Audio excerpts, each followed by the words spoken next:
Hello, good evening, Pala. My name is Elias Musha, and welcome to our live discussion today on TV Bakwetu. I still don't have my video, but I would encourage everyone who comes to contribute to be on video because it's always better to have video. And so we're going to have a great time here today. Today was Inauguration Day, and I was there. It was very exciting. I'm still in inauguration mood right now, and it was unbelievable. I was left speechless. There were so many people there, and so I couldn't even drive very close to the stadium. I had to drop off somewhere in Matero and then walk my way to Heroes Stadium. It was an exciting day. And so we want to welcome you and our viewers from around the world. If you were in Lusaka, if you were in Matero, if you were at Heroes Stadium, please join us. Let us know how it all went, how you experienced the inauguration of the new president. There is a lot of expectation that all of us have about our our new president, and so please feel free to join in. Feel free to make your comments, leave us a comment here and there. I have here my co-host for tonight because General Chipaku is apparently somewhere in the air, flying into Africa, and so he is not here with us. And so I have Mr. Frank Saliki. Mr. Saliki, how are you doing? Mr. Saliki is also known as Vashi Alexander. How are you doing, sir? I'm very well, thank you. And yourself, Mr. Musha? I'm doing very well. It was inauguration, several other things going on. And so I thought that you would be the best person to carry over this discussion, Saliki. Thank you very much. It was an exciting day for our country. I was working today, but on my desk, on my other laptop, I had the inauguration on because I had to witness it wherever I was, whatever I was doing. It was an historic and exciting day for our country, and it had to be seen. All right, wonderful. So at least you were following the events live. I believe you Yeah. were following the events live, which is pretty remarkable. And I was right there in the stadium itself. It was amazing. Of course, there were a lot of hellos. There were a lot of cheers and a few boos here and there. But it is as expected. I don't think there is anything unusual about it. They booed a few people. I think they booed the president, the former president, and the former vice president. It wasn't too good, but anyway, a crowd will do what a crowd will do. I think what we need is to focus on the next things, really, Yeah. instead of focusing on that. Yeah, I mean, but there are some who are quite yeah, but there are some who are the quite big thing unsatisfied with the fact that President Lungu was booed. it's another topic. I have to say it did leave a bad mouth. It did leave a bad taste in my mouth at the time. I think there's so much that we've gone through as a country, and what is important in this process is we focus on the future. I think we know what we thought about the previous government, and we were given an opportunity to choose a government, and we have chosen, and the people of Zambia have chosen the government that they thought was the right government. So what is important from here is let's not focus too much on what has gone by. There might be legal consequences or people to be prosecuted. Let's leave that to the law to do whatever it needs to do. Let us focus on how we can rebuild and build the oneness and the togetherness that we have always lived under. For me, that is important as we make this next journey. Let us focus on what is important. What is important is there's going to be time of healing. There's going to be time of reflection. Some people have been hurt. Some people have lost a lot of things. But what is vital is where do we go from here? Where do we go from here as a nation? What is going to make us better? What is going to make us stronger? And one thing that I've done is I've listened to Mr. Hichilema's message. Okay, can we please mute unless you are speaking? I think we can. Thank you. One thing that I got on the message is there's a message of hope. There's a message of hope. There's a message of moving forward. There's so much that came from the president. And one thing that that I really wanted to see in his speech was I going to see any bitterness? Was he going to focus on what has gone by? His focus was simply on how we can build our country. And this has to be the focus of all Zambians. How can we build our country? Listen, we can't get away from the fact that we've been hurt under the previous regime. We can't get away from the fact. We can't get away from that fact that there's so many things that were wrong that have gone on. But today for us, let us make this to be a day, a dawn of hope for our country. A day that a Zambian kid can dream again. A day that families can dream of a better tomorrow. That it begins. Today it begins. And for Mr. Hichilema, and all his cabinet and everybody's going to be supporting. The country is watching. The hope of the country have shown faith in Mr. Hakainde Hichilema. And it's up to him and his cabinet and all people around him to deliver. And the one thing that we cannot see is what we saw under the previous regime. We saw ministers who are there to serve themselves. We saw people who went to public office who are there to serve themselves.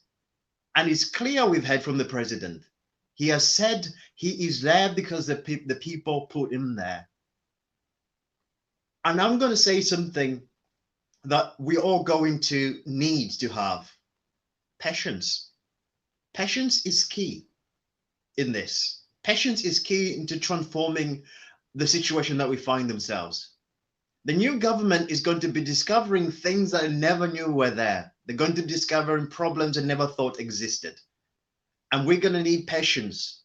Let them do things right. Let us grow slowly. Let us have that patience for the government and let them work. So for me, I'm in the UK. As I mentioned earlier, I watched the inauguration on television, but I would like to get a feel of the people who went to the inauguration or watched it or are in Zambia, and just to express how they're feeling this evening. What do they feel? What's it feeling?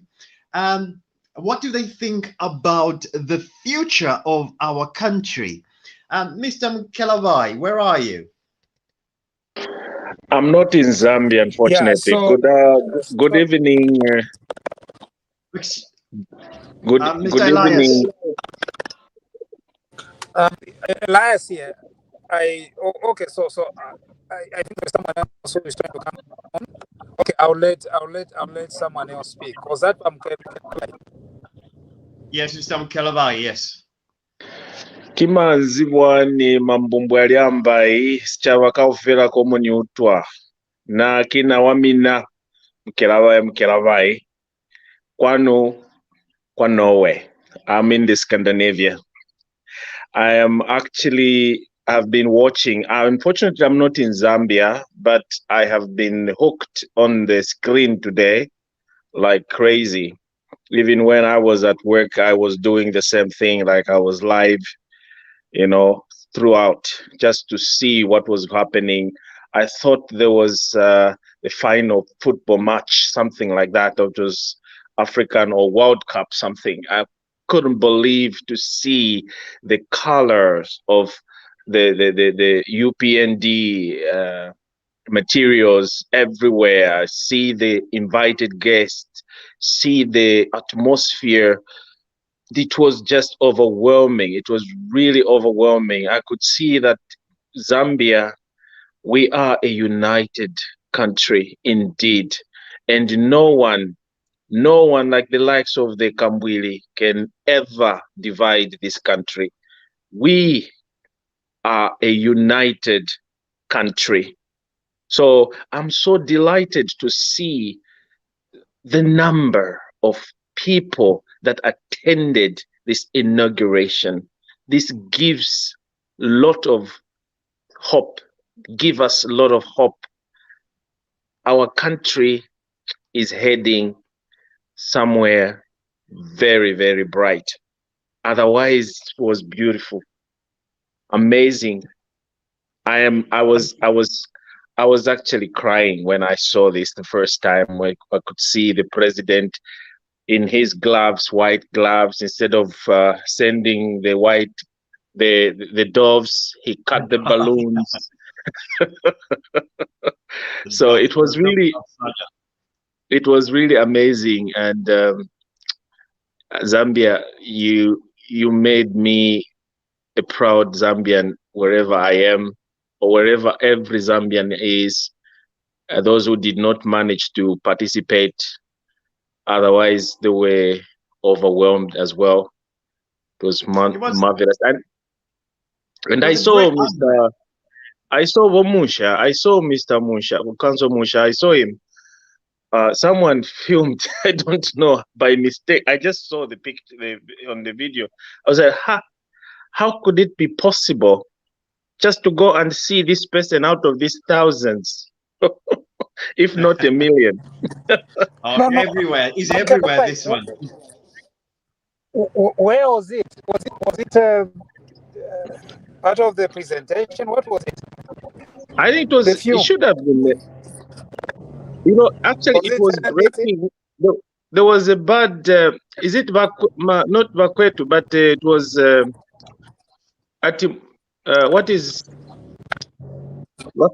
Mwevantu, something like that. Yeah.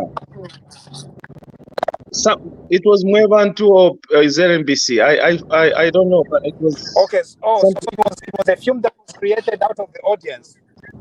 Yeah. I saw you. You were chatting with someone, and yeah. I don't know why you were there early. What time were you there? No. I was there just on time. I was there at around because we had to walk. We couldn't even park our cars near the stadium, so we parked around.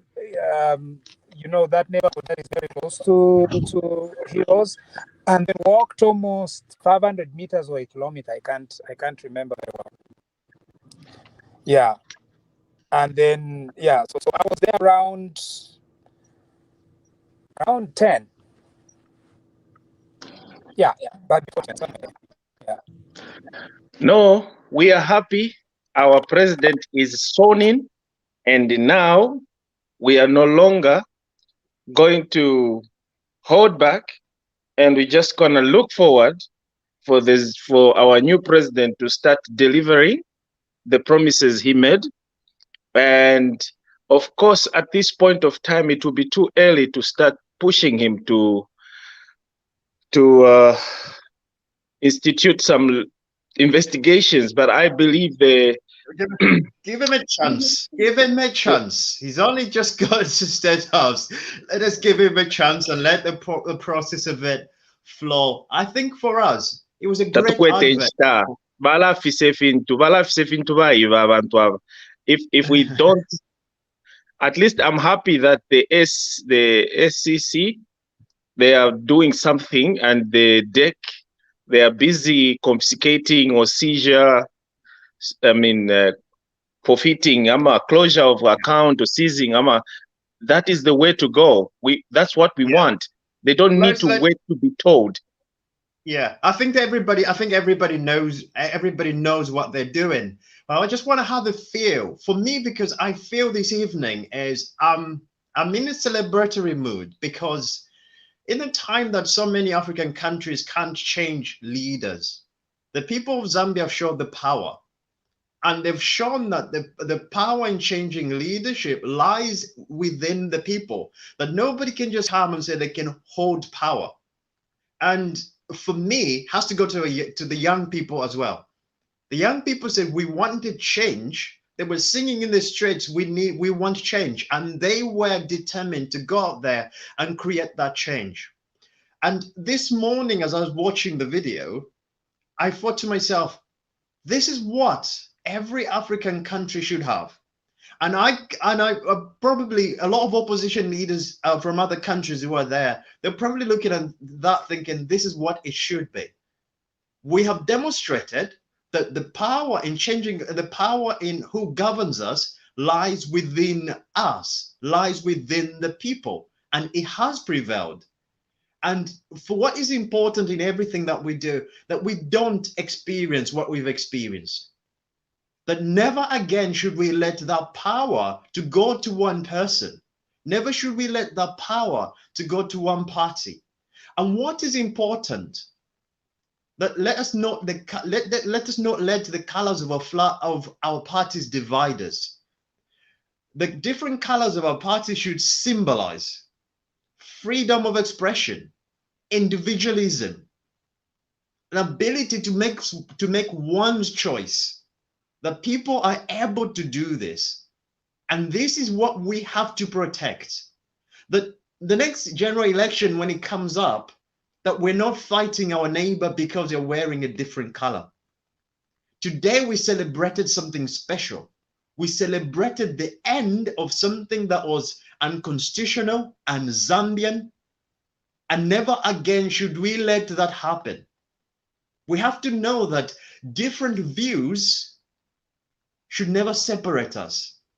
The different views do not make us different from our neighbors, but different views are healthy. And this is what we should always promote in everything that we do. Let's get another feeling. I saw Wiseman. Good evening, Wiseman. Good evening, Frank. Good evening, my comrades there. And good evening, comrade Musha. Good evening, my lady there. I think Salik, I'll ask for a favor from you before I contribute. I think for me, I always give respect for women's. I would like Glenda to start first, and then I follow her. That is if you are going to allow it as the moderator. There's always a gentleman. Glenda, you are first. Where are you?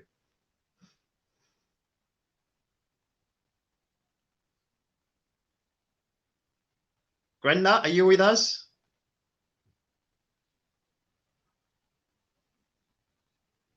No, I'll go to you, Gladys. How are you feeling today?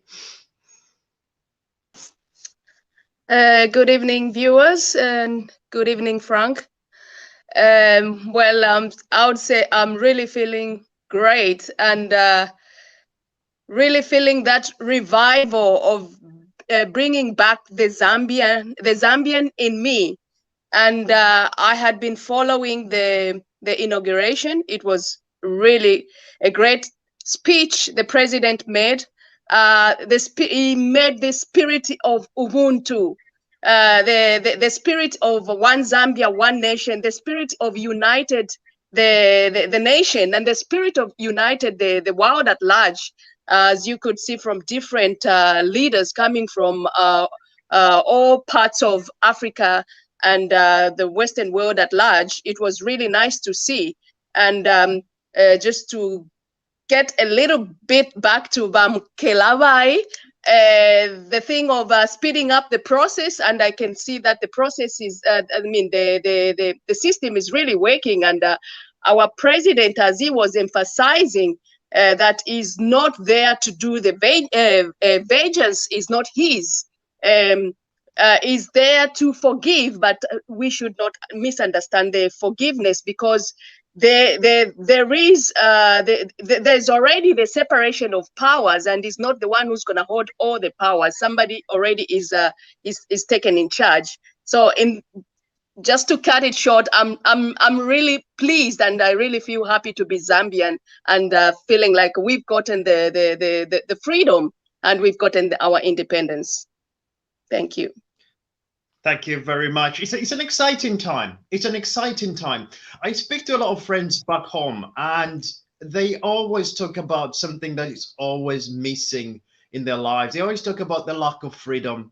And for me, it's going to be interesting what they're going to do in terms of education, in terms of employment for the young people, see what routes they take to give young people experience, because they've missed out. A lot of young people have missed out. And it's an exciting time. It's an exciting time to see how things are going to be shaped up, because it's been very difficult for our people back home, and I'm really excited to see what the new plan. I've had a look at the UPND manifesto, and it looks very good. So I'm really excited to see how all these plans are going to fall together as they go through the process. Mr. Wiseman, how was today? Okay, thank you very much. I don't know. Thank you very much, Mr. Salik. I think a comrade Musha. I think the channel where he was he was seen by my comrade Mr. Kaleva. I think it is on ZNBC because me, I was in the stadium and I was following both in the while we were sitting on that other side of the stadium.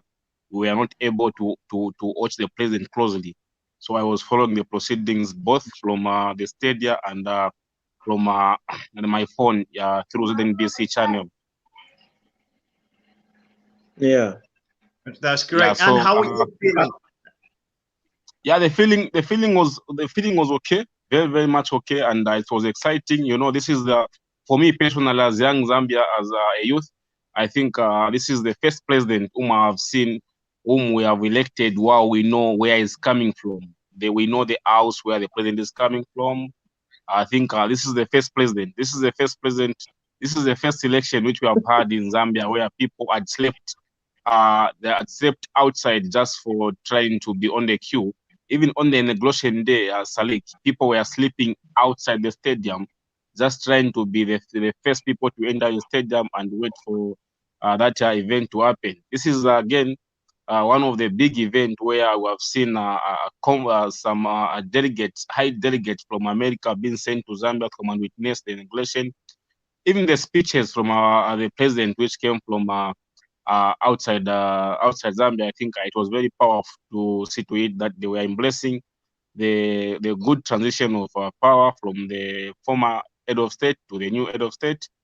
And it was again an emotional thing to see the former head of state coming alone without a first lady, just to see him with the daughter. I think we saw it very uncomfortable, trying to send the picture. So it was a bit of a confusing thing at some point, but it was a very happy moment, and we celebrated very well. And it was good to see that way that our president, when he was giving a speech, he never forgotten the youth who went today to go and witness his inauguration day, the youth who wake up early and to go and give him a vote. And he makes sure, he emphasized that Kadalism won't be tolerated in Zambia, anywhere in the market, in the bus station. I think it was a very happy moment, Salik, and compared to the previous one which we had in 2016, where I was going to ask you, Wiseman.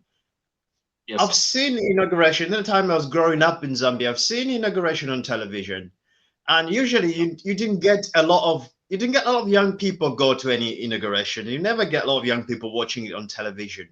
Can you just explain for some of us who probably not been in Zambia the last 3 years? Can you just explain why so many young people were in a celebratory mood? Why was this more special than any other? Why was this more special than Mwanawasa's inauguration or Rupia Banda's inauguration? Why was this so special? Yeah, I think Salik, this election, not only on inauguration, but the entire election of 2021 in Zambia, I think it came to be like a youthful election. Most of the elections which we have been having here in Zambia, we have been letting it for the old people to go and decide on our behalf. And for this one, it came like it was a personal thing for the youths, because most of the youths in Zambia, you see that university, they are offloading youths every year, but the youths have got nothing to do. And the running mate to the former ruling party, and she had contributed a lot to the hunger of the youths, where she mistreated the youths, and then now the youths, they thought like, okay, I think we have got one day. We had some programs where we were trying to protest as youths in Zambia to come to try to talk to our government, but no one was able to hear us. And even this same platform, TV Wakwetu and other platforms in Zambia, I think they did a very tremendous job to educate the youth to understand the power of the vote and the power which they have as the youth. So Zambian youths, I think this is the beginning. The Zambian youths, they have realized to see to it that they have got the power, and that power they have to use it. So that's why you see that on this election, youths turn up in numbers to go and vote, and they vote. And when they vote, they discovered that the vote they voted for, the person they voted for was Bari, and who even used this name deliberately to get the attention of the youths, Bari. He emerged victorious, and then youths again today we turn up in number to go and witness how our president was faring. So for me, I think this is just the beginning. Youths of Zambia, now they have waked up and now they understand the power which is in that thing called a vote. So you will see more of this, and we will see more as we are trying to pursue this journey of democracy. And I think after listening to the president's speech, then I can imagine that more hope and more confidence in young people has really been raised. I think when we look at what other people have gone through, we have to understand this. When families are making a choice, when families are having one meal a day, they're hardly going to think about, can I send my son to university? Can I send my daughter to university? It's not going to happen. We haven't Yeah, been, not even that flank. Not even that flank. In Zambia, you will find that, like my father there, Mr. Mkalevai, he will have a son in Zambia, who send the son to school. The son will be educated. The son will go to university. You find the cadre having more money than the son was going to school. So it was hitting us badly, whereby you have spent a lot of time to educate yourself. You have spent a lot of time to go to university. Here is the PF government embrace cadres who has got no education at all to be billionaires than those people who have gone to school. So for me, when I heard Barry mentioning the young people, trying to give them hope again, I think it was something which was touching the hearts. So for me, this is just the beginning. You will see more of this thing coming, and I'm hopeful that Bali is going to take care of this and is going to show them that this thing is for the whole country, and the majority of the country they are the youths and the women on each and every circumstance. Yeah, thank you so much, Wiseman. Who else is in Zambia today? Let's just hear first of all to anyone who's in Zambia. Okay, Mohammed, do you want to just come in? I know you're in Leicester. How are you feeling this evening? Last time you were on TV Bakwetu, you spoke from your heart. That really touched every Zambian. It really touched me. And now we've had the election, we've had the results, and we've heard from the president today. So how are you feeling this evening, Mohammed, and about the future of our country? Good evening, everybody there. It was such a day that we were glued to our online coverage of the inauguration. When I saw the sea of red at the Heroes Stadium today, as I tuned in, was really amazing. My most poignant time, the moment came at 11:04. I actually recorded this at 11:04 when the metamorphosization of President Hakainde of Mr. Hakainde Hichilema to become His Excellency the President Hikaima. Sorry, I'll come back. I'll just come back. It's just too. It was too touching. What I was trying to say at 11:04 when the. Sorry, I'm just too emotional. Just too emotional. That's all right. That's okay. It means a lot, Mohammed. We know it means. Yeah. We're with you. We're with you. I normally do not the record timing or anything. But today, for some odd reason, my eye went onto my clock to see the time, and it's at exactly at 11:04 here in the UK time, which is 12:04 in Zambian time, when Mr. Hakainde Hichilema became His Excellency the President of Zambia, Mr.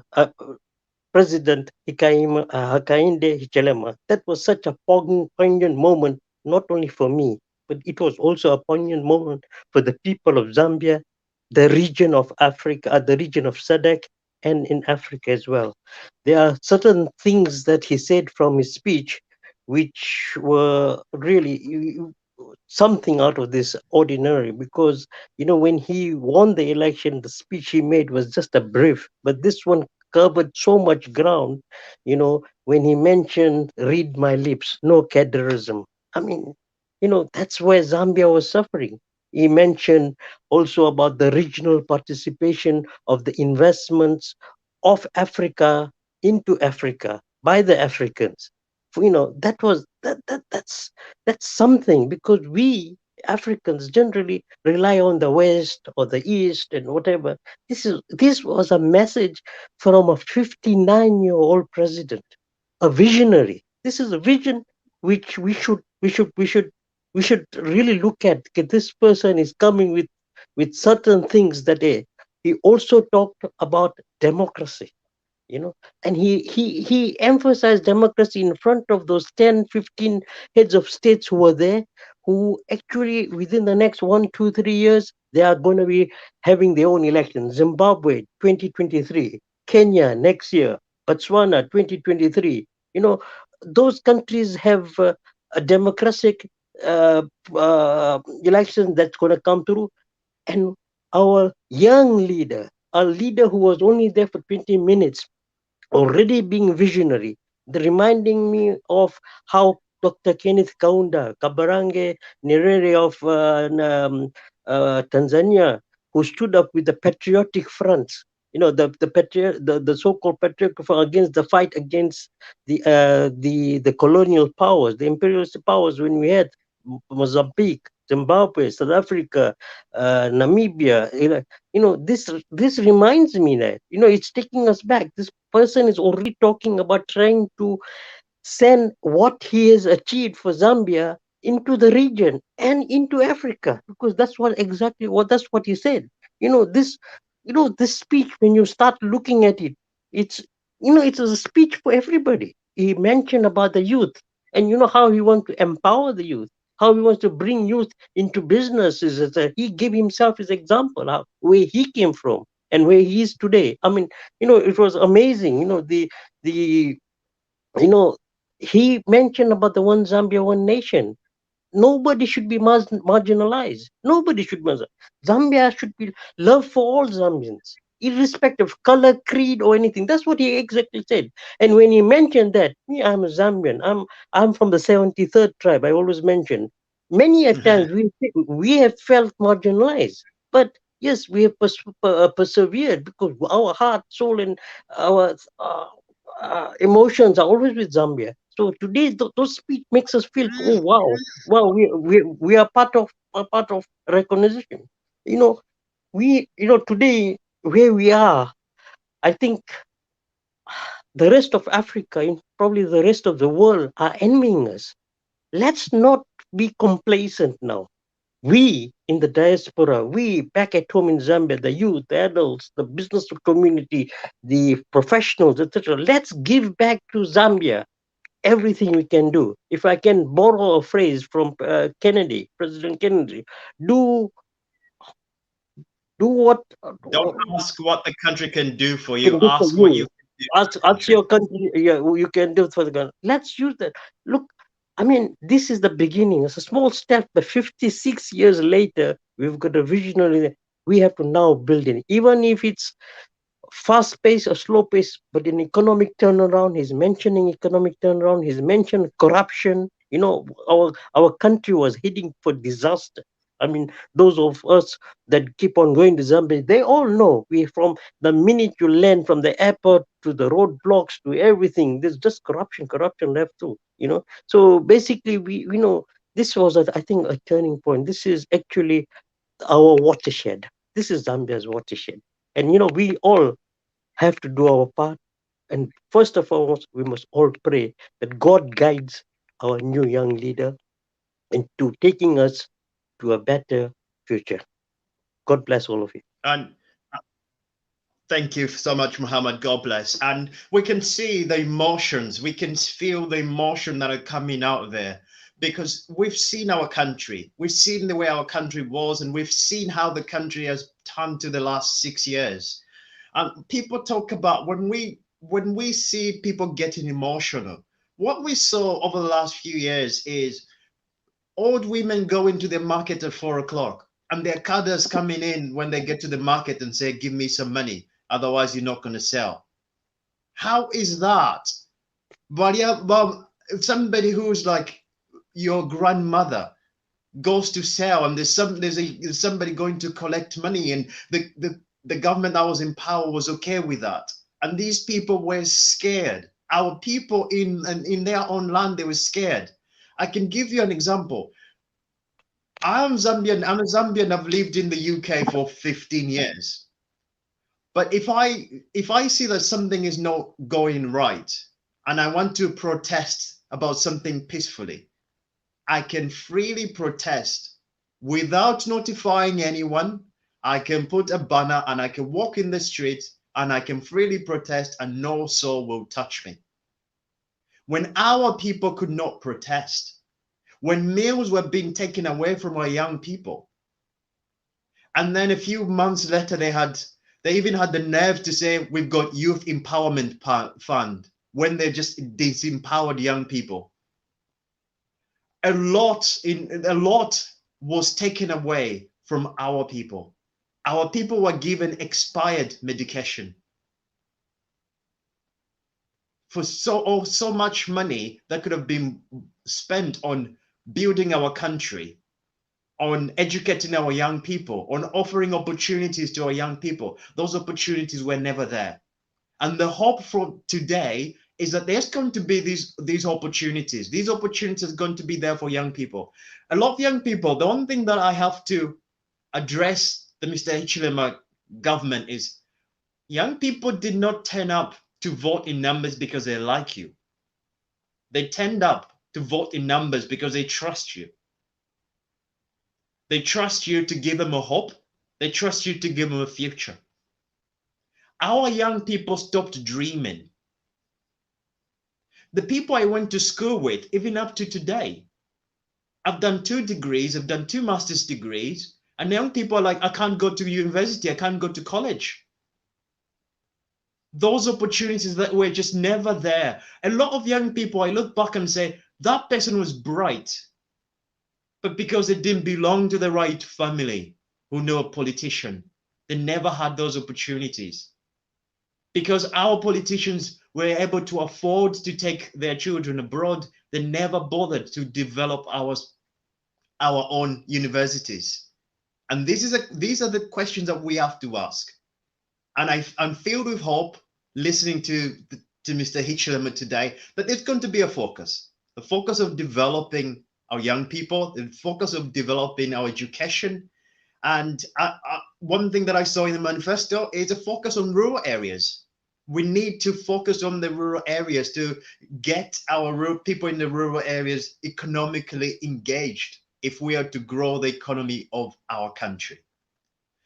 Sorry, I can't see, for some reason, I can't see the names because I've got a comment. Mr. Munsha, if the comment below from Baki could be taken away, then we can see the names again. At the moment, I can't see the names. What's the name of the lady? Not Gladys, the other one in the camera. Hi, Frank. How can you not know me? Oh my God. Yeah, for one reason or another. I'm embarrassed now. I'm embarrassed now. You should be embarrassed. This is your mom here. Yeah. Yeah. All right. Good evening, everybody. Yeah, you are right, Frank. For one reason or another, our names are missing. I was thinking it's just my system, but I can't see everybody else's names there. Right. My name is Likezo Masua. I'm based in Leeds, in the United Kingdom. I'm so happy. Today was just like the peak of everything, honestly speaking.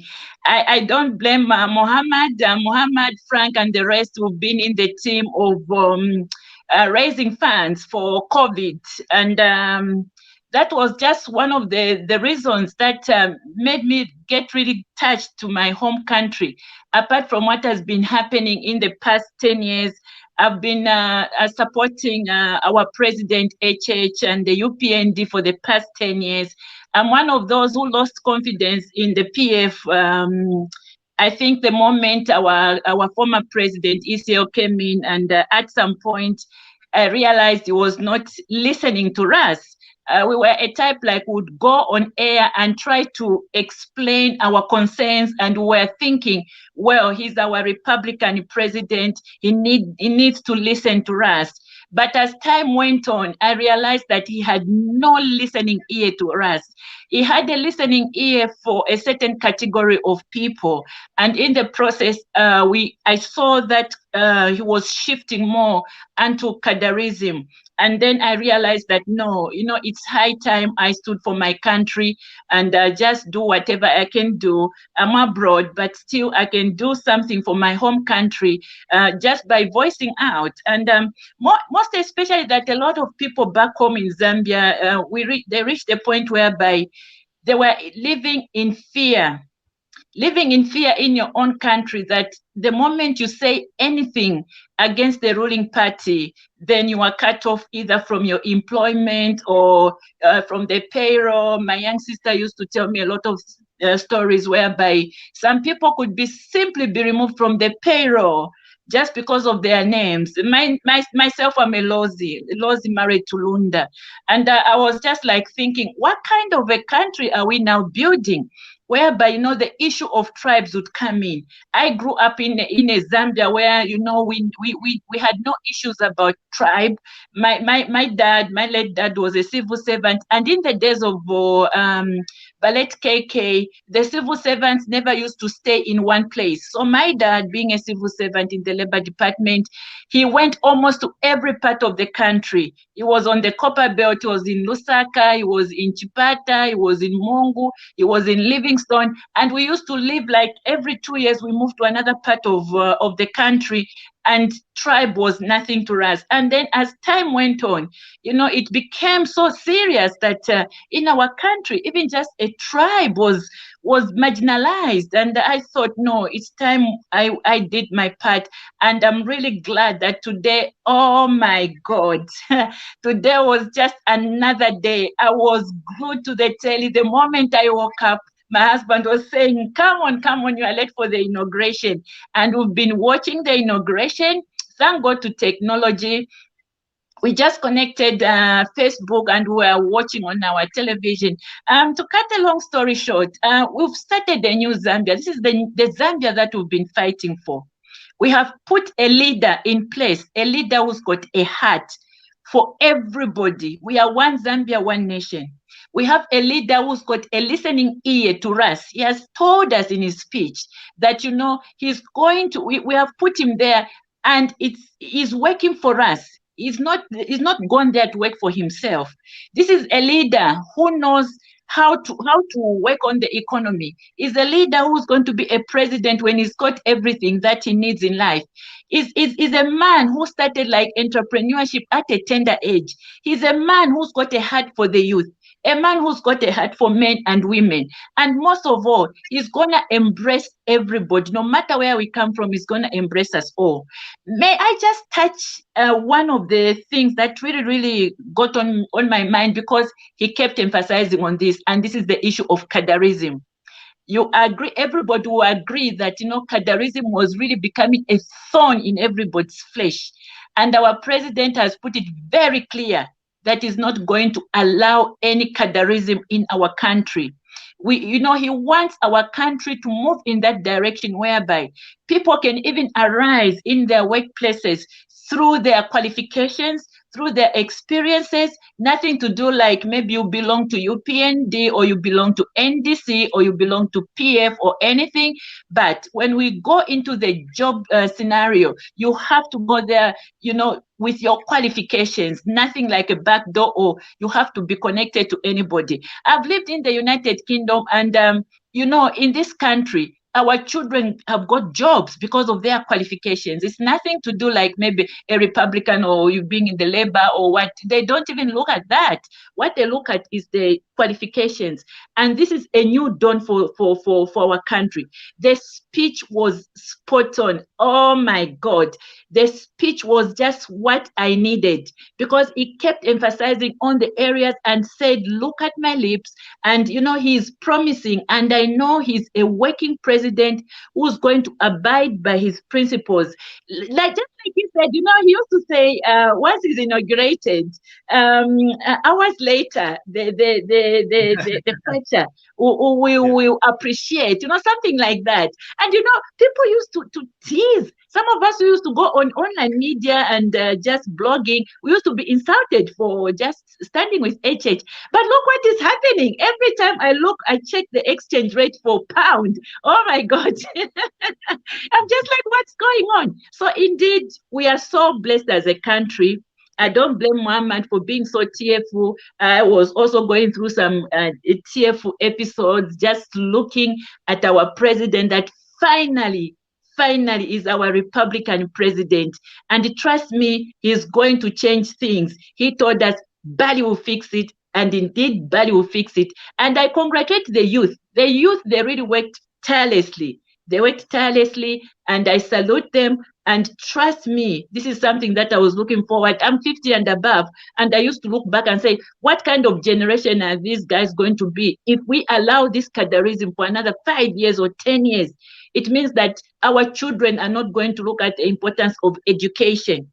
Because if somebody just goes into cadarism, just after a few months, they are rich, they build houses. And that's not the type of life that we want in our country. We want education. Absolutely. You know, because otherwise people will be coming, they'll be educated in other countries, and then they'll come and rule us. But now we have a leader that is going to look unto us as one Zambia, one nation. You know, I can see the enthusiasm and the joy. I say, happiest I've seen you. Exactly. I'm glad to see just that. Overwhelmed. It's great to see the joy of the country, and it's great to see the mood that we're in and the power that democracy has. And today we're really showing a great example. Apologies, people.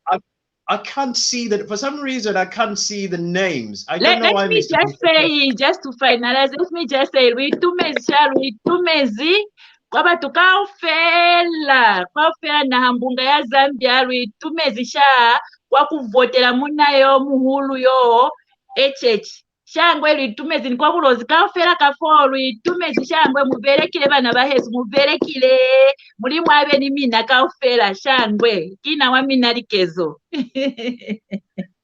It's amazing, Mr. Preston, where are you? Yes, sir. Brother Frank Sadiki, how are you doing, brother? I'm very well, thank you. And yourself? I'm well, thank you. I'm actually calling from Johannesburg. I'm based in Johannesburg in Midrand, man. I've been a keen follower of TV Bakwetu from inception.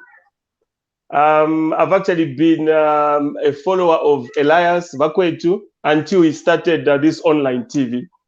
I've got a few things. Today, I've actually been very, very emotional, especially with regard to the inauguration of President HH. You know, looking back from where we are coming from, you know, the life that we've been living under the PF. I was in Zambia in 2019. The experience that I had at the border, you know, the confusion when you drive from Joburg to Zambia, you come at Kazungula border post before the bridge was opened. There is sanity on the Botswanan side, but when you go on the Zambian side, my God, guys, kutiwa pena. I know probably the people that have driven from South Africa going to Zambia. Eko ungamono kwa bati ba PF badi ona ule chalo. But you know what? Thank God, nothing lasts forever. And for some reason, Nade Monakwati invitated to Mafumyepo, how confident these guys were.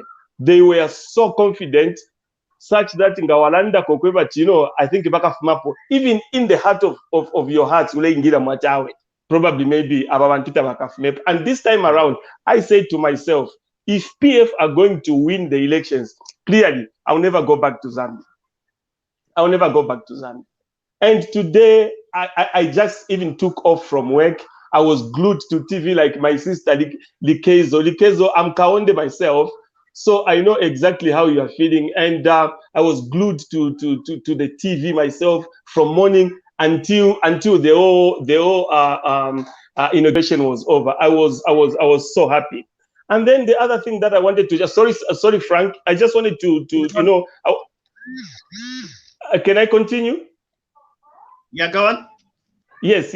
I just wanted to say something about ECL. When he came along with his daughter, as well as when people were booing him. You know what? For some reason, I just feel like he deserves it. I was not even ashamed to see people booing him because of the trouble that he took the Zambian people through. He actually took the Zambian people for granted when he planted cadres everywhere. When he planted cadres everywhere, any Zambian that can stand up and try to say no, this is not the way to live, you are, the cadres are sent to you and you are attacked. I was in Zambia. I got a ticket with my friends from South Africa. It was their first time to go to Zambia. I took them to Zambia. We went to the bus station in Lusaka, trying to get a bus to go to Kitwe. We wanted to get into Power Tools. These cadres, they took my money and they sold me tickets for another bus which was going at midnight. Can you imagine? Can you imagine? I said, guys, but this is not the bus that I wanted to go into Power Tools. And you said you are the people that are selling Power Tools. It was a big hoo-ha, but I had to perform because I'm from Quito myself. I'm a copper. I can get crazy. I can get crazy. So I performed until they refunded me my money and I bought the 2 tickets for Power Tools. So anyway, let me leave that just explains the sort of mess the country was under.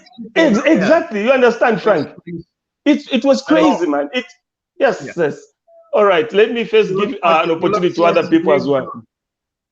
So Mulela ndati vakopala valapenanga vari crazy. Boss in the pena ine. You know what? They thought the soft guy you actually na abantu bambikuno, and then I just changed. Na bengilira muri ira ine ya kudabwaira. Bafulunga, they had to give me my money back. Oh, thank you. Remember on TV Bakwetu, we also work on stars. So don't forget to buy your stars. Don't forget to buy your stars, support us in everything that we do. Just because the elections have been, it doesn't mean we're going to be going away. We're going to be looking at everything that is going on in our country. But today we're reflecting on how we're feeling about the inauguration of our new president. And I'm just going to get a few thoughts. Mr. Patrick Chilufya, where are you and how are you feeling?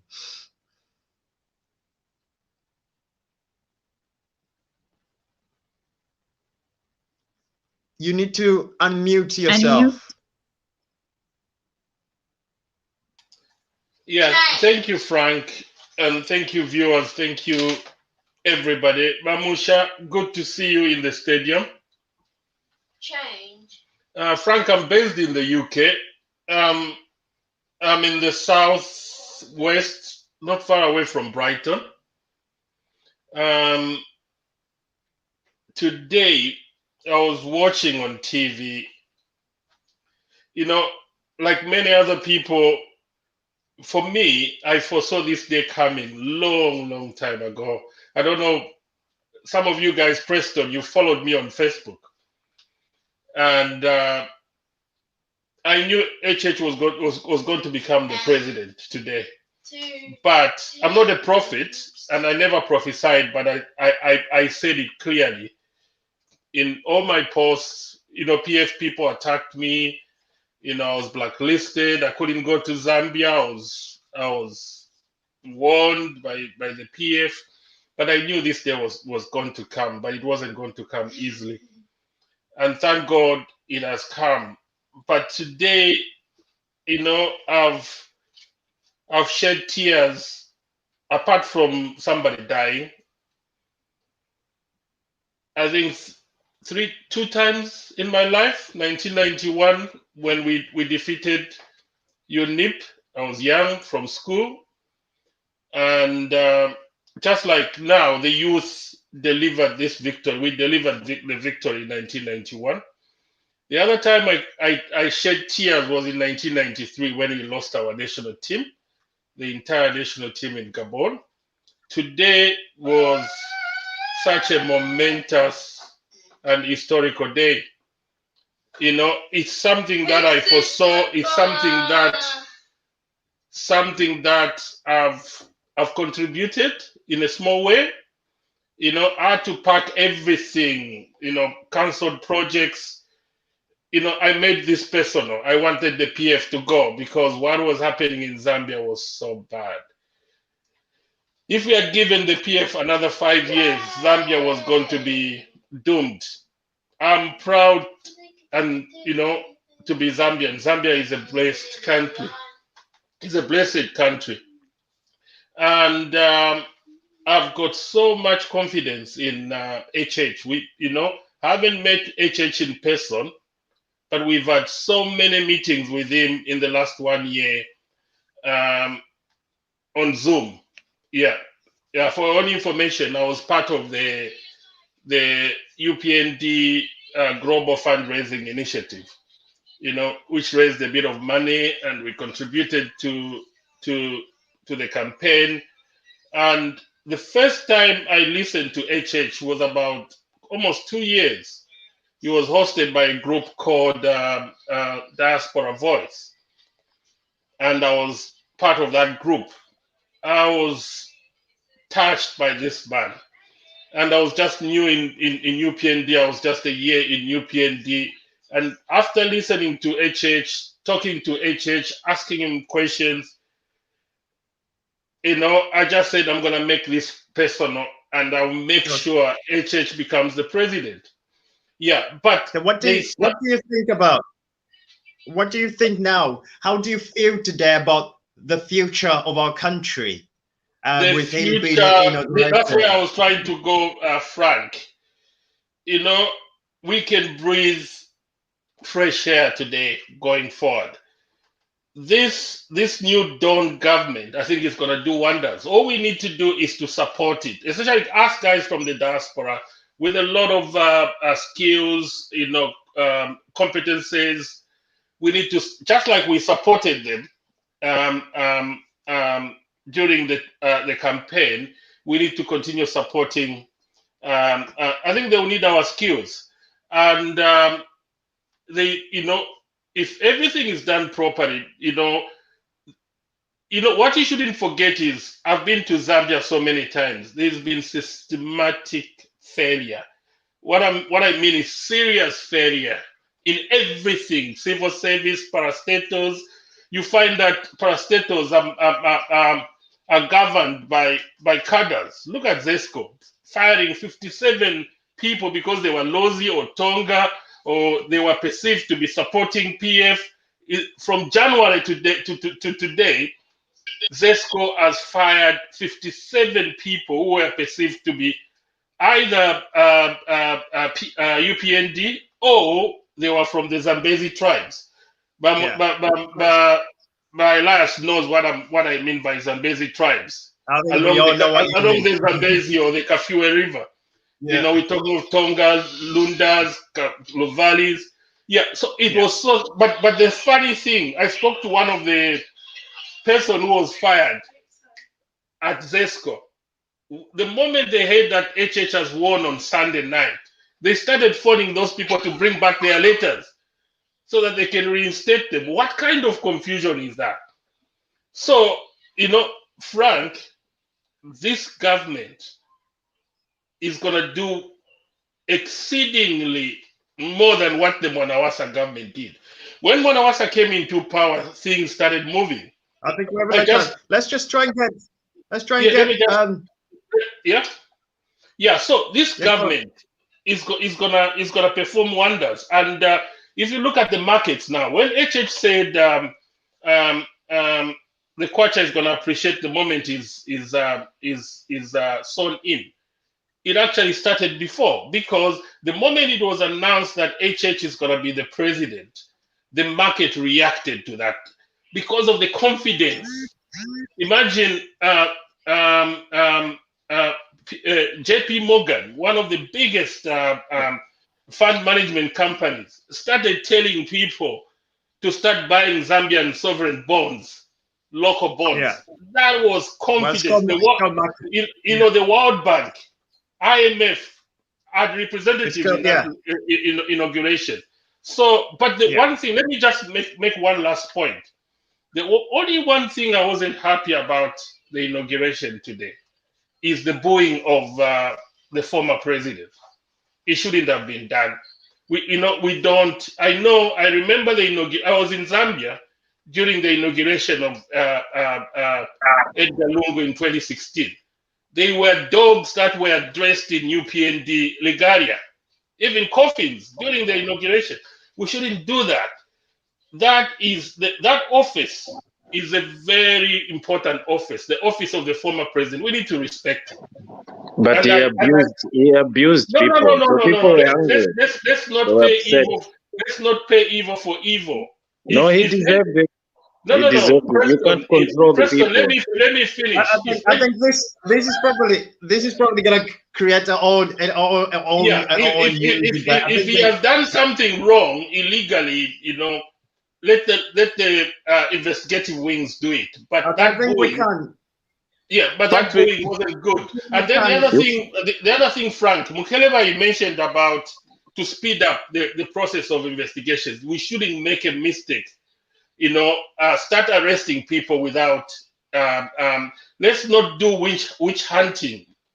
Let's do things properly. And that HH has given the investigative wings the powers to investigate. They are now autonomous. So let's not rush anything. Mind you, we're dealing with criminals. Mamusha is a lawyer. We're dealing with gangs here. They've got money. They've got powerful lawyers. So let's not waste government money arresting those criminals and then we start losing cases in courts. We need to investigate thoroughly before we go after them. And I think the best way of getting money back. Let me finish one, Kelebali. The best way of recovering our stolen money or resources is to, after they've investigated, they've got cases on them, is to do what Nigeria did, amnesty. Guys, do a lifestyle audit. This is how much you earned. This is how much you've got. Can you explain where you got all that? If they can't explain, get some of it beyond their earnings. I think listening to the president, this is not something that is going to dive in blindly. So what is important is to focus on building. I think there are things. I think people know what's going on. People know what to look for. So there are people already working on that. So they're not going to follow it blindly. So I think what is important is let's let the process. Just let the process be followed. Somebody hasn't said something. About beauty. Yeah, I'm quite. Allow me to use my language today. So let's see if anybody's going to get it. Of course, I'm Lunda and Menela Mwani Wejmawenu and Nati Muzanga. Mwani kusakira kumwani. Amile Nati Muzanga luchikupumulonga.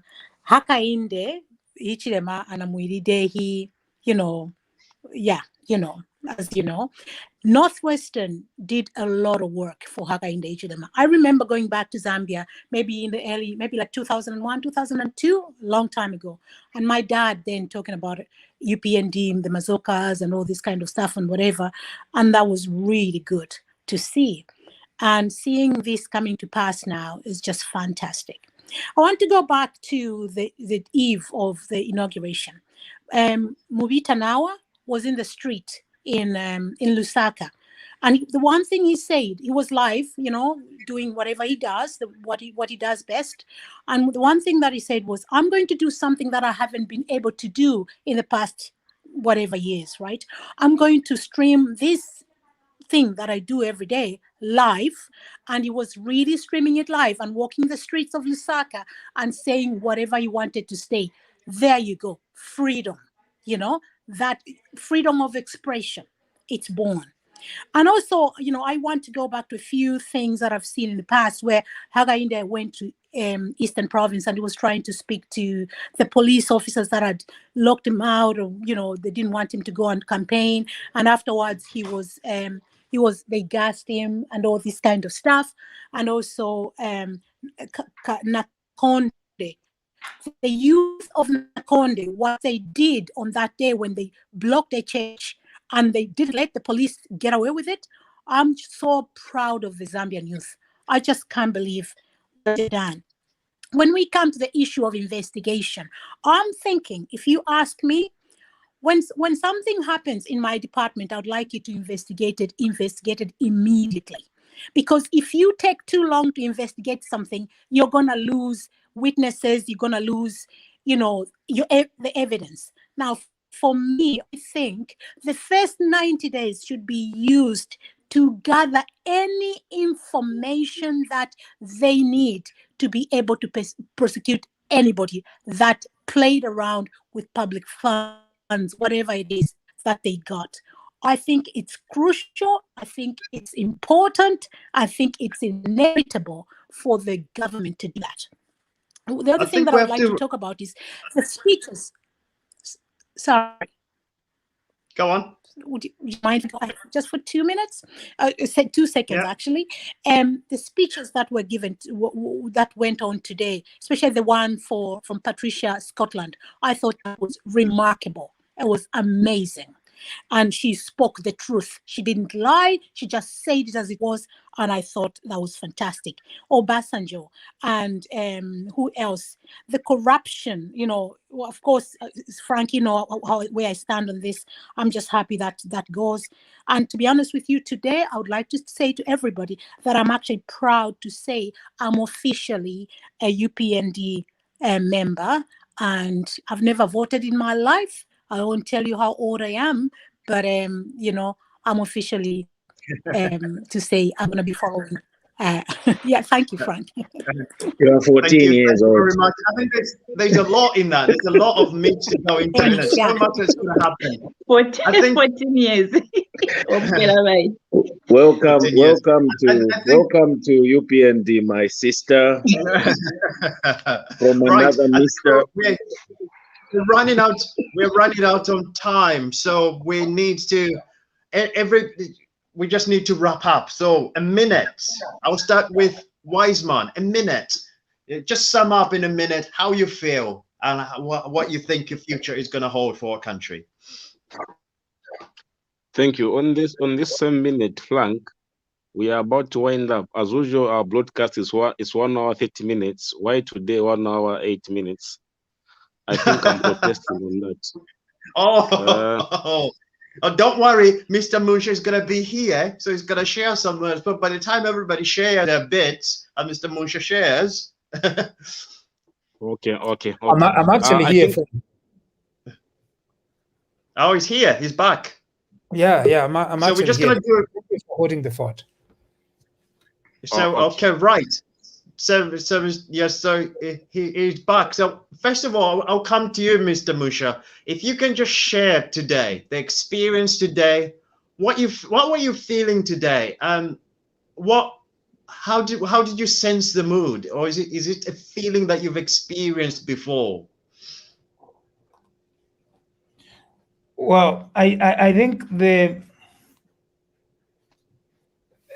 just give me a second here. I'm trying to locate a certain device that can help me have better video. Okay, I am just looking for it now.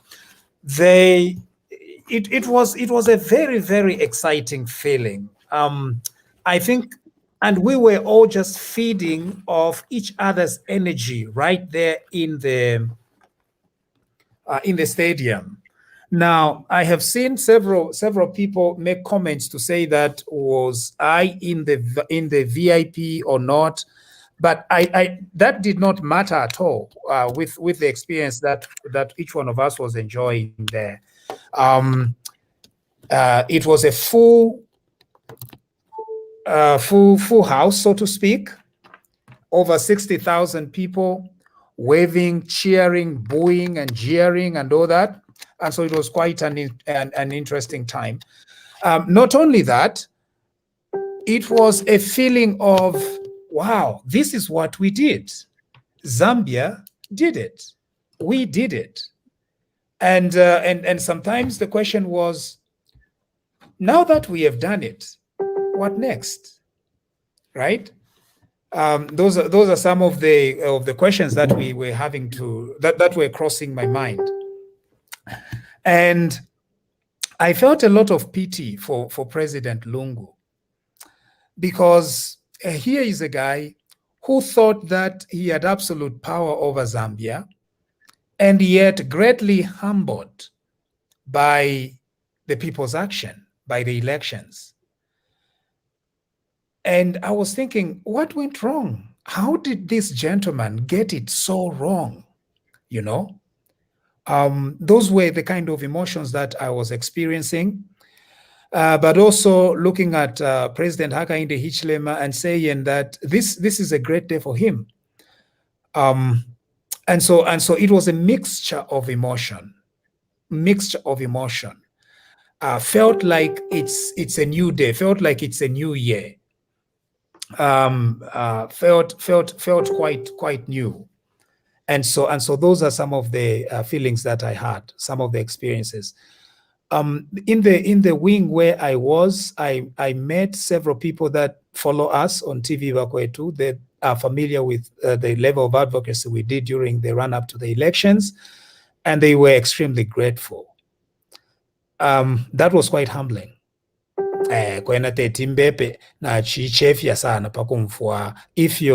effect that we've had on the election, particularly towards the end, because some are saying that towards the end of the campaign period, we may have been part of the shift, actually. Yeah, because there was just like a very huge swing in the direction of the UPND. And this is not something that is just coming from one or two analysts. This is coming from the people themselves, people on the ground. And so that is extremely humbling to hear people call you by the side and say that, thank you for your programs, and they really helped us a lot. That is quite humbling. And it shows how much power, it just shows how much power an individual can. And I just have to emphasize this. Mr. Muncho is a Zambian like all of us. And he could have sat in his office and he could have said, you know what, I'm quite comfortable in my law firm here. I don't have to look back and do that, and I've got everything. He could have just sat down, but he thought, you know what, there was the issue of Bill 10. I know the law. I study the law. I understand the law. I'm going to spend time to explain these people. And I still remember the amount of hours I came in every day. I remember when I first came across Mr. Muncho was, I wonder if he's on today to talk about Bill 10. And I would finish work and I would go on his page just to go and find out what he's talked about Bill 10 on that occasion. Right. I'm not trying to put you on a pedestal and say, look at him. What I'm trying to say is, here is an ordinary citizen, but look at extraordinary things that comes out from actually serving a people. That is something that we all can do and say, you know what, I've got the love for my country. And I think Muhammad said earlier, don't ask what can the country do for you, ask what you can do for the country. And it's important in everything that we do that we always remember the power that the people have. Now, Mr. Musha, there was a difference of opinion. I want a difference of opinion between Patrick Chilufya and Vom Kelavai. Vom Kelavai says when HH goes from today, he has to just go in and start finding out where all the resources are. Well, Patrick Chilufya says, No, there has to be proper investigations because these people have got good lawyers and they know how to cover themselves. Now, you're a lawyer. What's your take? No, because you are pitting Bachirufi against Wamkelabai. I can't take any sides. You can't take sides. but what I can say is, of course, proper investigations are pretty important, because we don't have any other avenue in Zambia where we can apply the law, where we can quicken the process of the law. We can't cut across investigations, unfortunately. So even if we are calling that these people are thieves, we are using common language, common street language of saying that this one is a thief. But the way the law defines a thief is very different from the way we define the thief on the street. And so we need to go beyond just the rhetoric of what we are saying. These people are corrupt. We know they are corrupt, but once it goes in a court of law, it becomes a whole different ballgame altogether. The other avenues that I think can be used under the Anti-Corruption Commission Act is forfeiture of property. So instead of going after individuals, you go after property, because if the state believes that property is reasonably suspected to be a proceed of crime, the state can begin taking actions to repossess that property. The advantage with that, it's known as forfeiture procedures. The advantage with forfeiture procedures is usually criminals don't want to fight, right? They don't want to fight it because they know that it's just property. But when you go after criminals' personal liberty, in other words, you want to arrest them, that becomes a whole different ballgame altogether. They'll hire a very good 15 to 20 lawyers and try to save themselves. And so you run into serious problems there. But we cannot tell the state what procedure they are going to use at the moment. For me, I think using the forfeiture forfeiture of proceeds of crime act would be the best way. Just go random, find property, and begin attaching property, because there is a lot of property in Lusaka where you don't know who the owner is. Buildings that are coming up, you don't know who the owner is, and nobody wants to come up and assert ownership. So attach that property, confiscate that property, and see who shows up to claim them. If nobody shows up to claim them within a reasonable time, you can make an application before a judge to forfeit that property to the state. This is exactly what happened with the 48 houses. Are they 48 or 42 houses? 48. So what happened with the 48 houses is that the state took them, right? And so they used the forfeiture of proceeds of crime act, which is I supported. You mean the state under we PF? fixated on identifying who the owner is. I know that was the case. Yeah. And can I come in on that? Yes, come, Mohammed. Yeah, on Muncha's suggestion about going to courts, etc. What I was this is just a thought. I think what the incoming government should do is give us 30 days of clemency for people to report what they have got and how they got it, and if it is wanted, they have to give it back to the state. Plundered resources should come back, and if they don't come back within 30 days or something, then they take them to court, or like something like a truth commission be held, and within these 30 days, whoever, most of these people who had plundered, they thought they were going to carry on and on. So now they're at a stop. Maybe it will come into their own heart, and they'll feel guilty. It's like, look, listen, I was not supposed to take these houses or whatever. Let me return it back. So if they come voluntarily back and give it back, it might be a better way to move forward into our and rightly so, because as Muncha says that in like in Western countries here now, there are a lot of acts regarding unexplained wealth. In fact, in England, there's one called the unexplained wealth order.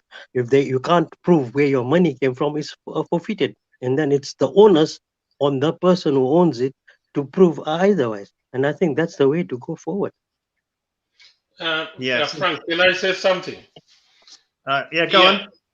Just like Mamusha said, and that's what I said. Criminals are very difficult beings to prosecute, and the forfeiture of assets is one of them. Also, Frank and Mamusha will support me. These criminals have been involved in criminal activities for the last 10 years.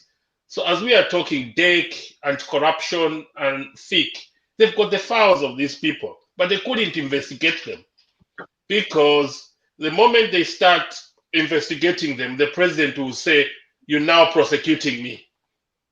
And they couldn't be prosecuted. So that information is already there. So the best way is there's also what they call lifestyle audit. So the fact that they've got the information, somebody is building a massive house and is in government worth of millions of dollars, and his government, he earns 160,000 kwacha per year, and he's been in government for 10 years. If you multiply, they've never gotten a loan from the bank. Where did they get the money? So what the DEC and corruption needs to do is call them. And I said, Bwana Siliti, you're building this house, or you've got these businesses or properties, they are worth $10 million. But what you earned in the last 10 years, including allowances, is only $1 million. Where did you get the $9 million? If they cannot explain, then you get the property, the property through a civil process, but not criminal. Criminal then becomes very difficult. Yeah, yeah, right. We've got about 9 minutes. Yeah, can I chip in there? Yeah. Okay, thank you. I think for me, on this issue of I think starting arresting and prosecuting these people, I think I'll go outside with Mr. Mkelevai and Preston. I think these people we are suspecting them to be thieves. They can't be more powerful than the government. The government has got a lot of lawyers, and if you look at Hakainde Hichilema, is one of the leaders who has never produced a word and tomorrow apologize against that word. When he calls you, you are a thief. You are a thief. And he is able to prove that. We have got KBF of this world in that alliance. We have got a lot of lawyers in that thing. As you will be doing the lifestyle audit. Lifestyle audit used to work in KK's time because of what? It was not the way it is now. Now you can be working, you as a father, you will involve your family in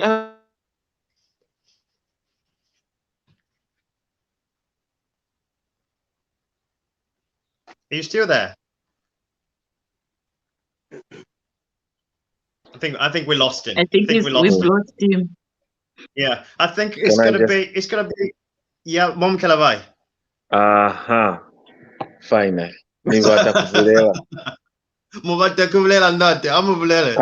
Council Musha, that was a very good analogy. That was a very good way of putting it. But knowing Hakainde Hichilema's regime already that has started, that he emphasized on professionalism, there's no way he's going to appoint those chaps that used to enter those nolle prosecutors anyhow. They cannot just fail to start and matter and leave it hanging. So we can go both ways, both civil and criminal. There's nothing like double jeopardy. They need to pay what they got, what they stole, things that they obtained without things they obtained illegally has to be returned back to the Zambian people. We don't want to end up like the issue of the Chungus. You saw how Chungu left the country, exiled during MMD. If you were there, if you are not there, don't argue. I was there. I remember the Chungu stuff. He ran away, and the government had to seize the boats, the motor vehicles, the whatever. If we could get the suits of the president, the sitting president, the former president who had the instrument of power, if we could get the shoes within just immediately after stripping him of his immunity, what will stop us from getting these Bene Kampyongos and all these chaps who we suspect, the Chitalus or the helicopter man, we suspect having obtained those properties under dubious means? Which business were they doing? They purport to have been doing business and in an economy that was in diapers. How were they making profits? Other companies were failing to have profits, but them, they were busy making millions where they even afford to buy helicopters. Awe twakana lukavaswala imasholi. We'll get them. We'll get them until we get our properties back. I think through Mr. Mush, I think he's explained it quite well how the government can go about it. I think there's going to be thorough investigation, and we've just been joined by our good. We've just been joined. And Frank also, what I would advise Mkeleva is, when you look at a civil proceeding and a criminal proceeding, for criminal proceeding, the burden of proof is very high, and that's where we can go wrong. You know, don't give them hope. In a civil you are giving them hope. It's beyond reasonable. I think what is important, Doctor, our good Dr. Gajila. Thank you, Frank. Appreciate. I thought the meeting had finished, so I'll just be quick. I know I've been following all the discussions that have taken place. I just wanted to say I didn't sleep last night. I set my alarm for 2 a.m., 2:30. I went to bed early because I didn't want to miss out on this momentous occasion. And it was surreal to see HH hold that Bible. As well as to see Dr. Mtale Nalumango also do the same. And I also like the way President Lungu handed over everything. And I think his words came to haunt him when he said, "I'll win and I'll hand over the instruments of power to myself." And I like how HH constantly refers to power not being his, but the power of the people. And I think if he's going to rule like that and set the right tone, then I expect all his ministers or everybody under his administration to have the same attitude. And I'm confident that that will be the case. And so if we start off that way, our country definitely will be on the right track. And I'm proud, like Likezo said, we've been in the trenches. Maybe not physically, but at least on social media, we've been very vocal over the years. And I'm really glad that our faith in recognizing this man that was made of the cloth that is special has come to fruition. Thank God, because God has vindicated him. And it has also taught us, they kept taunting him that you've lost 5 times, give up. It's almost like the devil telling you, think of you guys who've written exams, tough exams, and you fail first time. And this voice tells you, just give up. You're not good enough. And here, HH proved to us that you can try as many times, but if it's your time, you're going to be. And by the time you get to that exam, you are really good at it. And so all these trials that he's gone through have just built him up to develop into the leader he is. I just wanted to touch before I go on the discussion about investigating financial crimes. But Patrick, even though I agree with you that financial crimes are difficult, but I think it's also possible to have a trail. The FIC, for example, has been telling us there are people with connections to government who are doing suspicious movements. That fingerprint of your money does not go away. You can trace where money is going in this global village, unless they were packing it in their bedrooms. As long as they were using financial institutions, we can do forensic examination of those things and find them.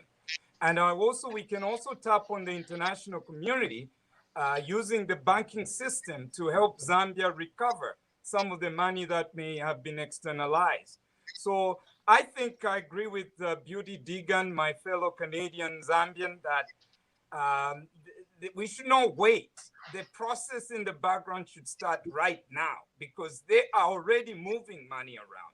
Start now. Even if a case takes 2 to 3 months, 1 year, it doesn't matter. You gather the evidence. That's what matters. So we are just appealing to the president to get that system going. It's not him investigating them personally, but it's the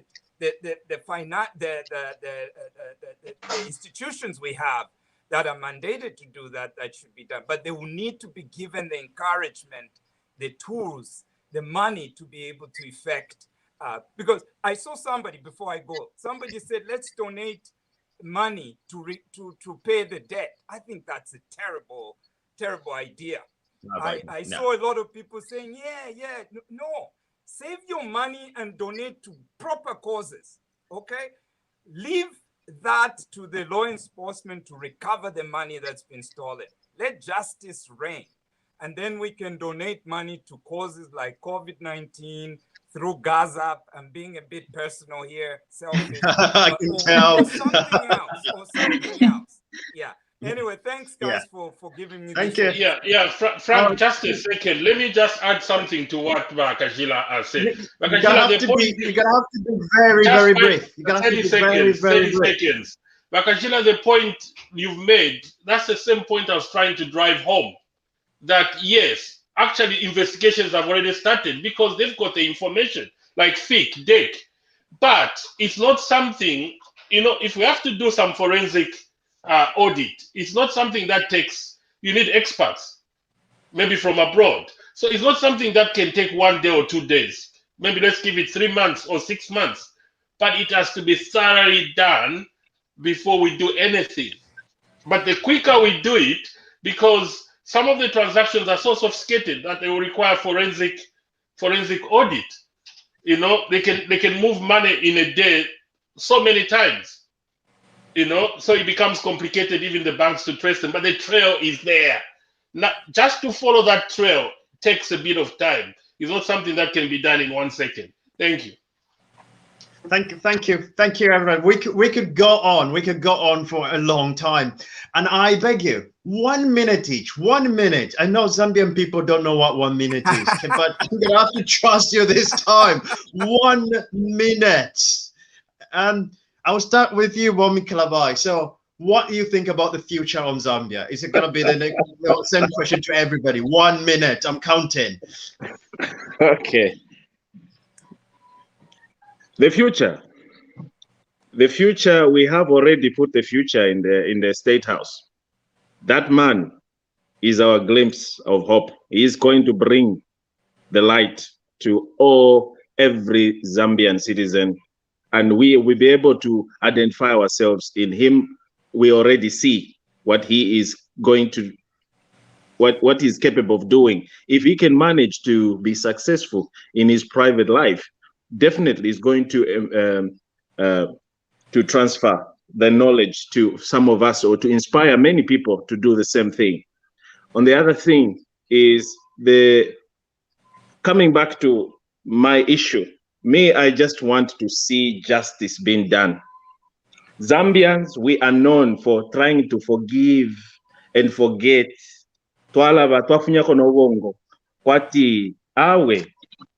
Let's not forget. This guy, I have 30 seconds remaining. I'm also counting. Let's not forget what these people put us through, put our people. How many people have lost their lives just because someone was trying to hide or take advantage of our resources? So, having said that, justice has to be delivered. Justice delayed is justice denied. The more we delay, I promise you they are going to find ways of hiding everything they have stolen. Right now, when they are confused, they're still having those trauma. They are traumatized by the elections. They don't know how to go about trying to transfer their property into their children, even to you people in the diaspora. Get them. We need professionalism from these investigative wings and the lawyers and you, the people in the diaspora. You have connections. Come out and deal with these people. That's what we want. Otherwise, oh, well, beauty.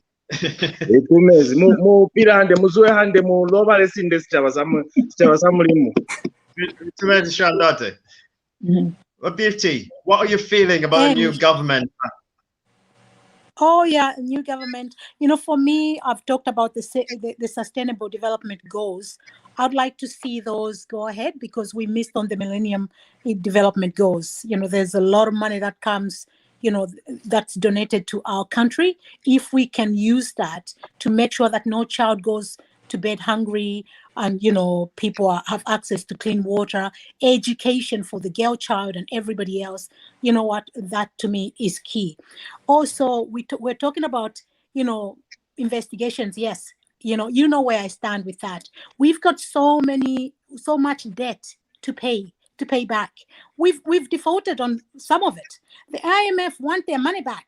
The World Bank want their money back. The Eurobonds, you know, we talk about China, Russia as well. I think we owe some money to Russia. Some of the things we don't know. Through these investigations, we're going to find out what actually what we know is actually not what has been happening. So for me, that's something. Yeah, I think anybody that's going to be on HH's team, my daughter is Sakeji, is the time off? Okay, my daughter just told me that the time is off, so thank you. Good. Thank you. Thank you. Well, Preston, 1 minute. I don't know what's with Zambians and time. 1 minute. Frank, nalalanda muchibemba pagoba tinkwanishe 1 minute. Right? London. Yes. In an alalando kwebati. Now we've got a president. Not if it were angalisha madongo dongo fiefilanda wamu. Shifia madongo dongo if it were angala for the last 7 years. Now we've got a president in Zambia.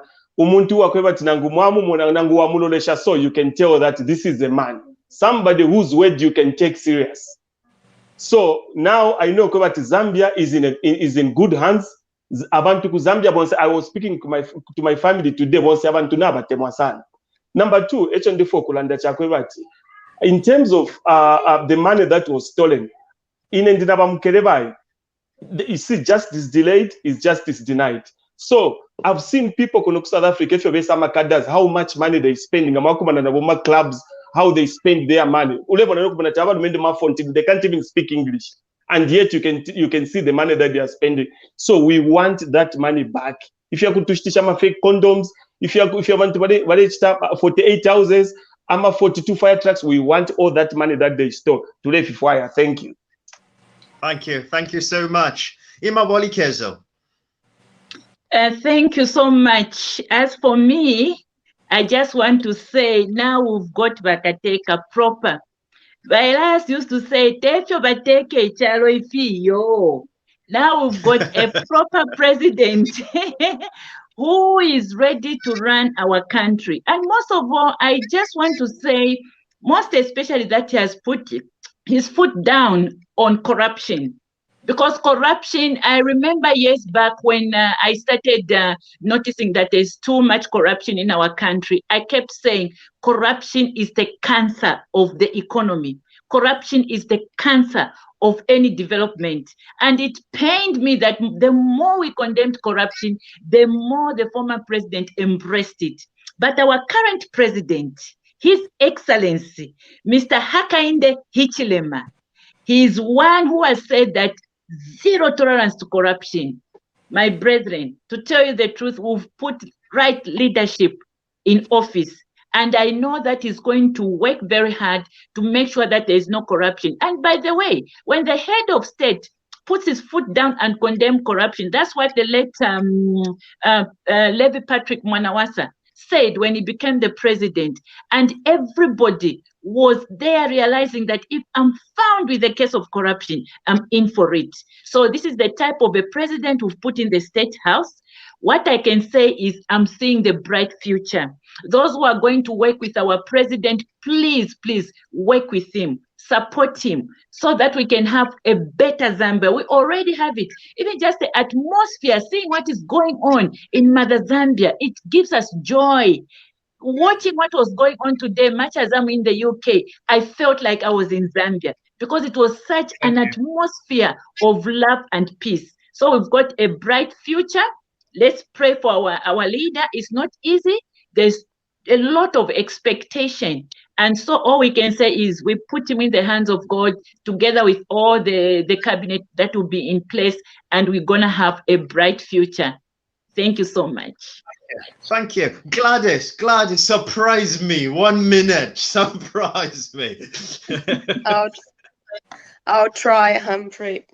I'll continue on corruption, just like our president emphasized on that we are going to create a zero tolerance corruption, and what he meant, it's you and me, because we as people, we have the tendency, it's us who starts the corruption ourselves. We have the tendency, for instance, of going to the council, Ministry of Land, do this for me, so that I'm gonna give you this. And this is how the corruption starts. It starts with us ourselves. It's when we do that, it keeps on growing until it becomes into huge sums of money. But this is a story this is a topic which can be continued over and over. So I'll try to surprise you. I'll end here, but I had a list of things to talk about. Thank you. Well done. Mr. Chilufya, 1 minute. Yeah, it looks like everybody is talking about corruption. Corruption is evil. And when you look at corruption in Zambia, it's systematic. It's bad. So it's going to require, yes, there's a good government there, but it will require this government to deal with this corruption in a systematic way. I think there will be need for serious restructuring, reorganization, moving people from one place to another. Not only that, one of the issues that allows corruption to flourish is not following the procedures and the policies, and also not having stringent controls and processes. And this government requires to do that. And one of the things that will help us is IT. There's going to be need for every government department to have to be, to have to not to use papers. Everything should be electronic, because when it's electronic, it's easy to have a trail than things written on a paper. A ticket, a policeman writing a ticket when they catch you over speeding, that should stop. A policeman should stand with a gadget and get a photo on you, or cameras at traffic lights, get a photo and send the ticket to you, and you go and pay through the bank. Nobody should pay a policeman. Nobody should get a ticket written on paper and you pay. Thank you. Great. Thank you, Mr. Chilufya. Muhammad, my good friend, 1 minute. 1 minute starts now. We have a good team in a young leader, and I think he's a visionary leader, and I have hope and faith that he'll bring the right technocratic team together with political will to resolve the Zambia's problem. On a lighter note, we also have Bwamuncha with his laugh, which is very infectious, and also in the wings, if everything fails, we still got Hamadudu Highway, who is also an economist. Brilliant. And to finish off, our good doctor, 1 minute. Thank you, Frank. I'll be quick. For me, the speech that the president gave was refreshing and on point. And I just want to say his message to the youth, I want to highlight that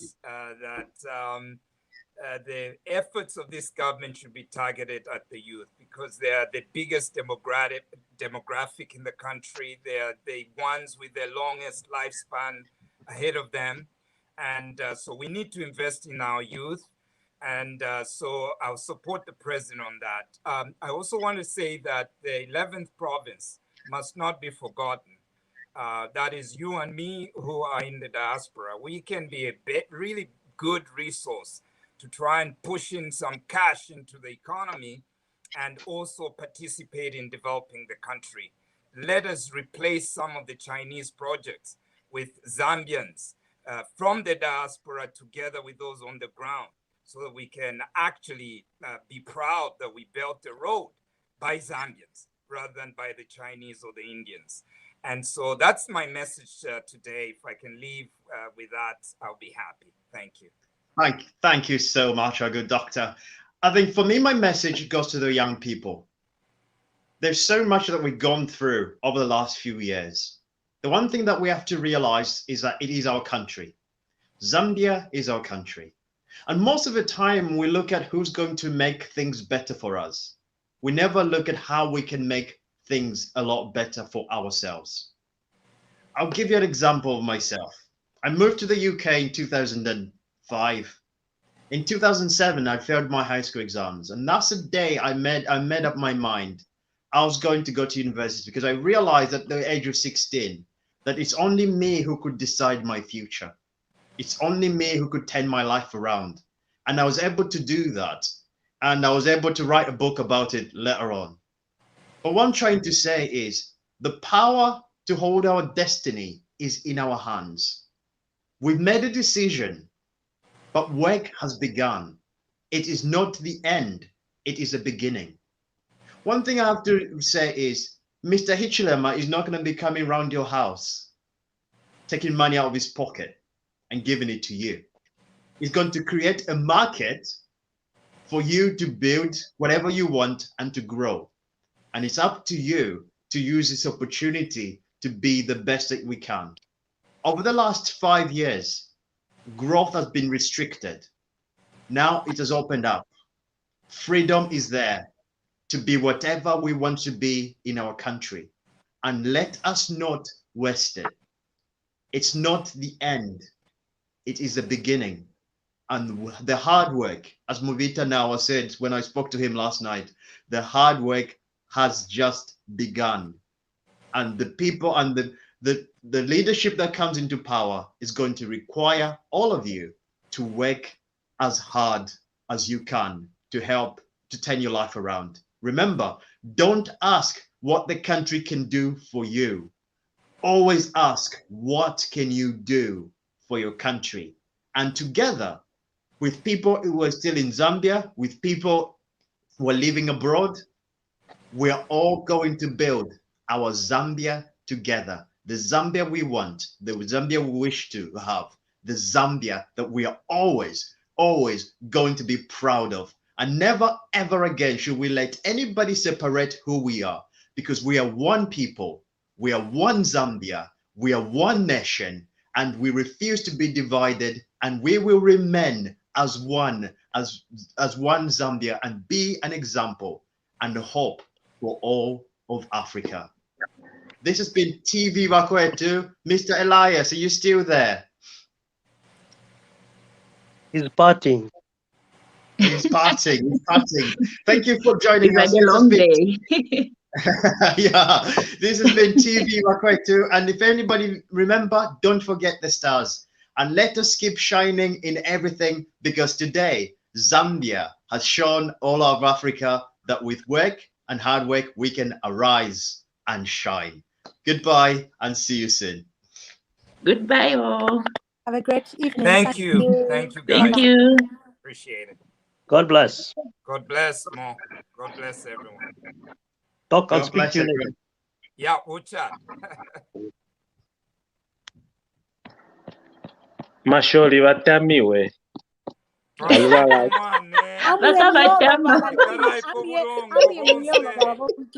Akaswaliwa moto moto. Mwani, Yeah, you wafe got that. disappear. What? Wafe disappear. Barosh. Oh, We are not live, are we now?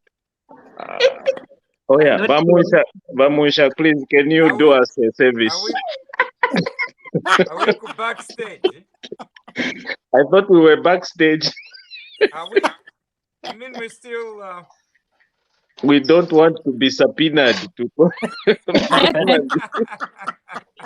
No, the I cy- think the we are cyber still live. the Mr. cyber Moise. the cyber laws are gonna be repealed tonight, so don't I worry. know. Guys, we're still alive. Kedma Musha. It was the moderator that should have Moderator actually, just left, yeah. And we're still alive. so we'll just The continue talking. We We have so didn't many say the anything there. bad anyway. We didn't say anything bad, did we? No, but Mashikopa has even joined, so it's a fresh start. Li- Oh my.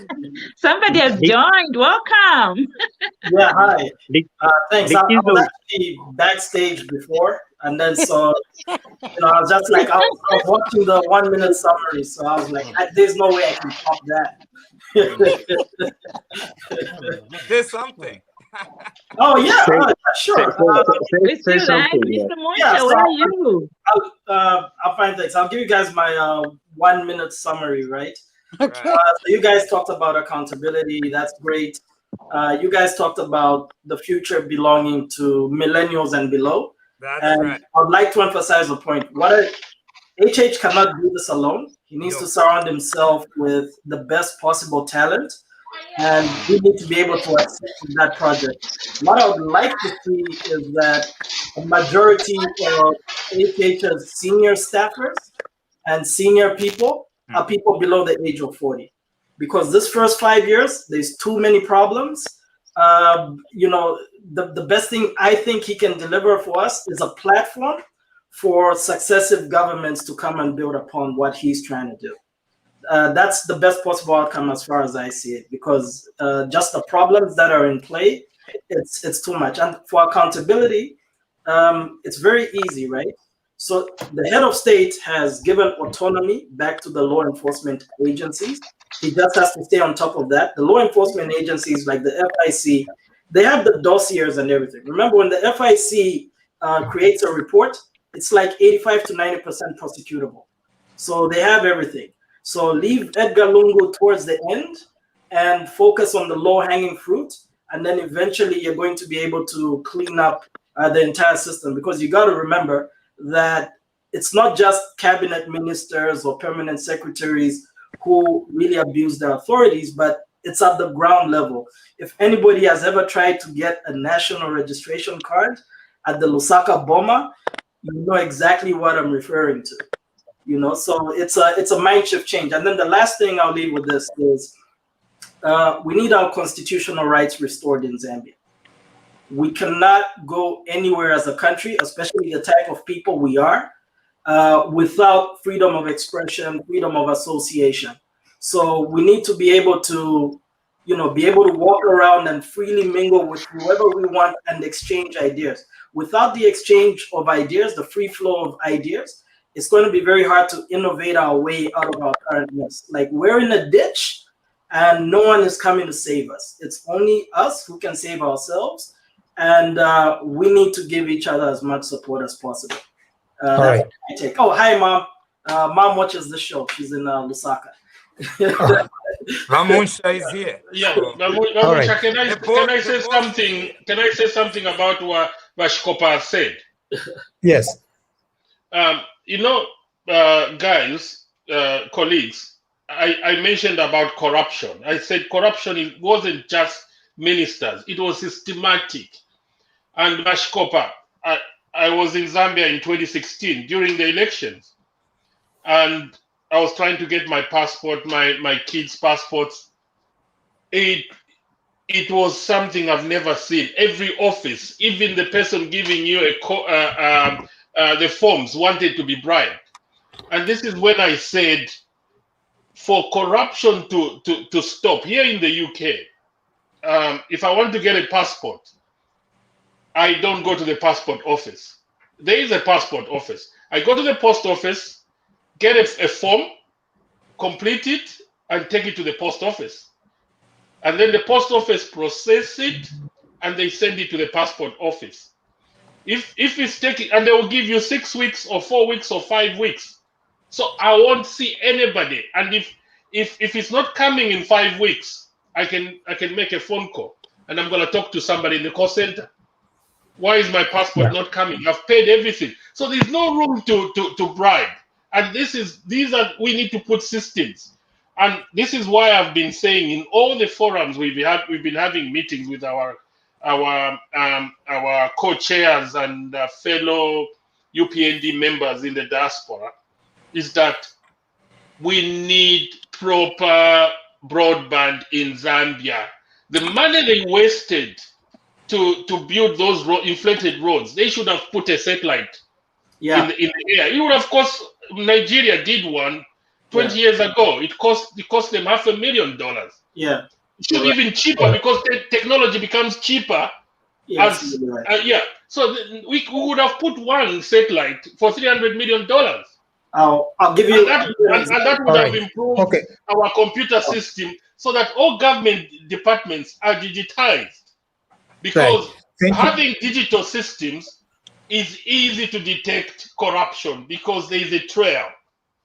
Thank you very much. We've got to come to an end. I think Frank did conclude the program, and so we are going to end the broadcast, the live broadcast, and then we can continue with our background discussions, please. That would be Thank fantastic. you very much for joining us. This has been a presentation of TV Bakwetu. My name is Elias Musha, and my co-presenter, Mr. Frank Saidi was here as well. Okay, thank you. Good night. God bless you, and God bless our country.